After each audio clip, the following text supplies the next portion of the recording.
here we are, just arrived on our site with Nathan and Ferg. I'm just about to release the hounds. Sit. This is an addition to an existing house, growing family, our typical work site. We come in the back and we'll let the chaos begin. There's the planes. I don't know if you can see that, but there is a line there. That'll take your head off. And see what the boys are up to. Righty, so I got Ferg here. He's our third year apprentice. You third year? Yeah. Yeah, third close year. enough, eh? Yeah, pretty much. Nathan's over there, he's hiding in the corner. He's meant to be in charge of the site. But the speaking has been delegated out to our apprentice. So what are you doing here, Ferg? We're doing an extension and a double car garage, yeah, with a big kind of deck which wraps around it. Nice. So what's happening to the garage? We're just waiting currently on council to kind of help us with moving some pipes around, but then we're going to do a slab and kind of, yeah, go from there. Yeah, nice. Yep. I've heard you've had some issues with said pipe. Yeah, we managed to hit the pipe over there. Our lovely digger driver behind the camera managed to do that. It wasn't me. Yeah. But no, we had to hand dig a bunch of holes and we've got that all sorted, so that's good. Yes. Nice. So it looks like you're flat out into joists. Tell us about that process.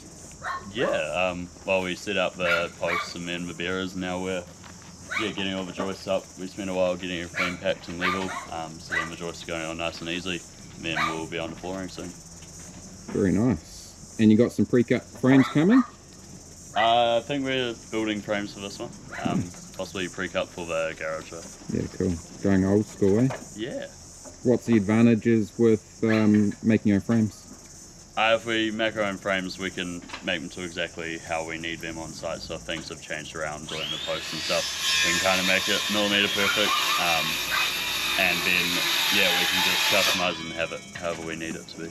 Yeah, nice. Yeah. Okay, so why have you got all the joins on the same bearer? We've just had to do that because we can't span the it's over 6 meter spans. So we've done that, and as you can see over in the middle, we're putting blocks on each of them, just over 200 centres past each joint, so it fits code. Nice. Oh well, I'm looking forward to seeing the plywood go on and into the next stage. Yeah, it'll be good. Nice. So I got Nathan here. As you can see, he's working away hard. Someone's got to do it. Someone's got to do it. So I hear you're responsible for everything on site here? I suppose so, to a point, yeah. Nice. How long you been building? I started when I was 16, so that was 2017, my first year. Been doing it a while now. It's 10 years, I think. Yeah, nice. Yeah. What do you most love about the trade? I like seeing a project be finished and clients be happy with it. I think it's very satisfying. I'm doing a good job and things going smoothly, which doesn't always happen, but yeah, very satisfying seeing the end result, I think. Yeah, nice. What have you found challenging on this site so far?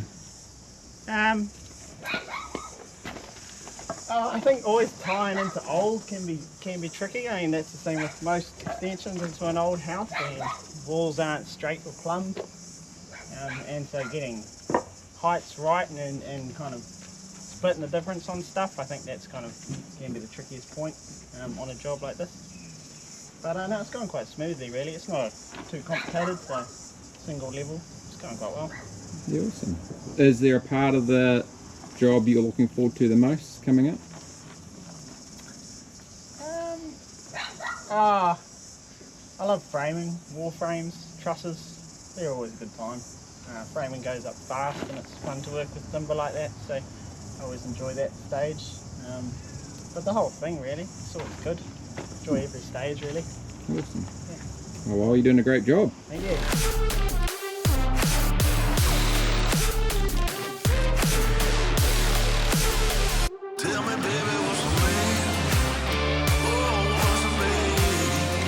I'm just here with Jesse. I've arrived and he's just put himself in jail, so I don't know exactly what's going on here. Better than working.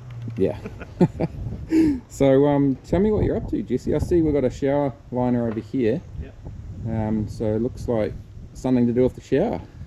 Yeah, I generally, heaps of different ways to do it, but I tend to build a frame so that I don't have to worry about it, because often you can press on the liner, press all the air out of the glue, and you end up fighting it sometimes. It pops and comes loose. But I find that if I do one along the bottom of the liner, up the side and along the top, you don't have any issues. I've never really run into issues doing it this way. And you spend as much time doing this than you do fighting the liner, I found. So just an easier way, you just have the liner on my side and you'd brace up to the bottom, back to a wall somewhere, and easy as that really. I find you can just leave it straight to, and I'll build another one that will come back this way for the other side of the liner and brace them back together on an angle, and have no issues hopefully. Yeah, it's really cool. Something I enjoy about my role is occasionally, and probably at least weekly, I'm learning stuff from you guys as well. So yeah, thanks for that, and we'll post up some photos of it all braced up. Yep. And then I'll come back and we'll have a look at the finished result. Yeah. Thanks. Big part of my role is going around and checking on all the sites. So we generally have 4 sites running on any given day, not including what I'm doing as well, which often is might be a couple of day job or smaller or slightly bigger than that. But I just get around the sites, make sure the guys have everything they need, go through any issues they're having, anything that's come up. Most of the time we've already discussed it on the phone, but I'll also try and take whatever materials they need as well at the time. Often they're waiting on certain things to arrive via special order, and then I'll give them a hand to get those loaded onto the site and they can start using them. I'm here with Michael. Welcome to the YouTube channel, Michael. Thank you. So tell us about what you're up to here and what you've found on this site. Part of it do you want to know? Well, we've obviously come in to fix up this area which had some leaks coming inside. And what's happened since getting here? What have you found? Well, we've actually definitely proven that the water was coming from that corner. So has that got a diverter on that? Nope. Yeah. Okay, so that's obviously a big red flag right there. And it's just been... How was that corner in there? That wasn't very good either. Okay. So we had the two aprons meeting. It's just Yeah. It's a little rough. So this job is now turned into a full re-roof since doing our demolition. What's some signs that people can look at to determine whether they need a re-roof or not? I'd go with age and condition of flashings. Yep. And definitely the age of the roof. If things are starting to deteriorate and if things 35 to 40 years old, then sometimes it's just better to replace it. Yeah. Why wouldn't people just paint it? Because you're just covering up things that are a problem. Sure. Yeah. And a lot of the rust from 90s and 80s and upwards was because of the actual flashings that they put on, because they used to use lead, which rusts out and reacts with the metals, ruins. Yeah, nice. Well, I'm looking forward to seeing the progress and getting some nice new shiny colours.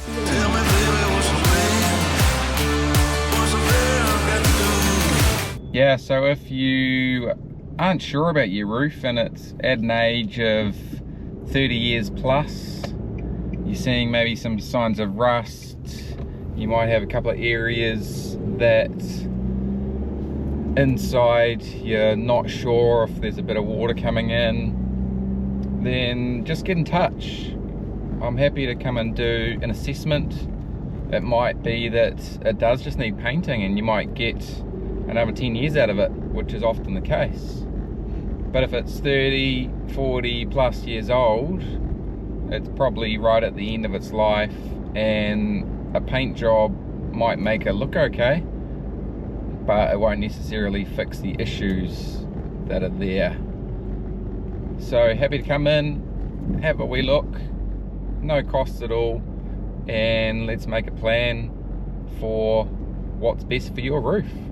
So I'm just here with our number 2 apprentice, Caleb, Sea Dog. G'day. He's hanging out the window there. I'm not sure exactly what he's up to, but hopefully. Ask the foreman. Yeah, I don't even know if he's around, is he? Nah, not usually. Yeah, he's on smoker or something. Hey, so what are you up to inside there, Caleb? We are doing a bunch of interesting stuff here, where this used to be on a diagonal, this wall. So if you look at this, see there's a corner here. This corner didn't used to exist. There was a 45-degree corner here and a 45-degree corner around there. And we have built this out, and because of that I'm putting in some ceiling nogs so we can attach some jib. And I just packed out this wall here too. I don't know if you can see that. There we go. Just packed out that wall. Don't check it with the level, but it's good. I'll take your word for it. Yeah. Yeah, the kind of levels you're hitting, mate. It's alright. Only in your second year. Oh, here's Alistair. He's just turned up. Hello. Welcome. Oh, how's third smoke of the day, mate? So how's your apprenticeship going, Phil? Yeah, good. Yep, learning stuff. Yeah, he seems happy most of the time. And Troy hasn't fired me yet, so I think we're good. Nice, man. Alright, it's really good to have you on the team. Keep up the good work. Alistair. Hello there. Welcome to the YouTube channel, mate. Yeah. It's going to be quite the adventure, I think. So tell us about what you're up to on this job, and yeah, what stage you're doing now. Well, there's been new joinery throughout, so it was all 70s aluminium. We're updating it to double glazing, and we're actually back here from about 7 years ago. We did an extension, so yeah, it's nice to come back and do some more work for the lovely clients. So new kitchen, new joinery, and whatever else they want us to do. Yeah. How would people know if they're looking at their joinery that they should look at replacing? If the rubber seals are sort of weathered, you know, they're cracked or they're coming out, and I mean, if it's ideally you want double glazing these days anyway, so that's always a good investment. But just general wear and tear as well. You can sort of see signs that it's time to probably get newer windows, and you know, at the chance it's the best time to get double glazing. The system's really good. Disrupt the door!